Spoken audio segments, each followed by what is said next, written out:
ગારિયાધારની ખાનગી ગોકુલ હોસ્પિટલમાં ચોંકાવનારો કિસ્સો સામે આવ્યો છે, જ્યાં ડમી ડોક્ટર બની મહિલાને હેલ્પ કરવાના બહાને એક શખ્સે શારીરિક અડપલા કર્યા હતા અને ફરાર થવાની કોશિશ કરી, પણ પરિવારજનોએ હિંમતપૂર્વક તેને પકડ્યો અને પોલીસ હવાલે કર્યો હતો.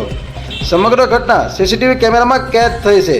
તપાસ કરતા આરોપી પાંડરસિંગા ગામનો પંકજભાઈ જીવરાજભાઈ નામનો વ્યક્તિ હોવાનું જાણવા મળ્યું છે.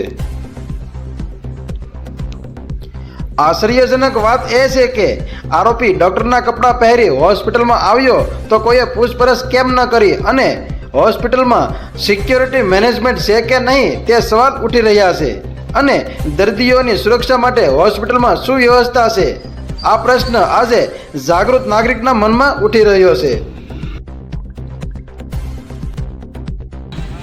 મારું નામ ઇમરાન ઇસ્માઇલભાઈ શેખ ઉર્ફે ડાલા બાપુ, ગામ ગારિયાધાર.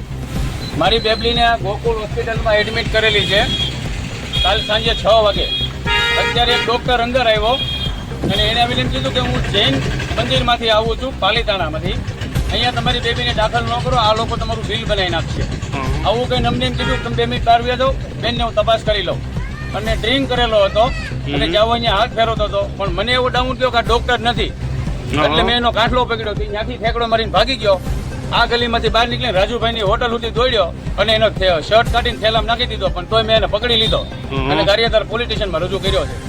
એક પીગલી છે જામનગર બાજુનો, કોઈ ડૉક્ટર નથી, અને અવડી મોટી હોસ્પિટલ હોવા છતાંય અવડી લાપરવાહી કે આવા પીધેલા ડુપ્લિકેટ ડૉક્ટર બનીને કોઈની બેનું દીકરીઓને અંદર આવીને હાથ ફેરવી જાય છે. તો આ હોસ્પિટલમાં અમારી કોઈ સુરક્ષા જરા કઈ નથી. ડોક્ટરને તમે વાત કરી તો શું કીધું? ડોક્ટરની જોડે તમારે વાત થઈ છે કે નથી થઈ? ડોક્ટર જે અમારી સાથે કોઈ વાત જ નથી કરી, એના સ્ટાફના 2 માણસો થઈ પોલિટિશિયન ઊભા છે.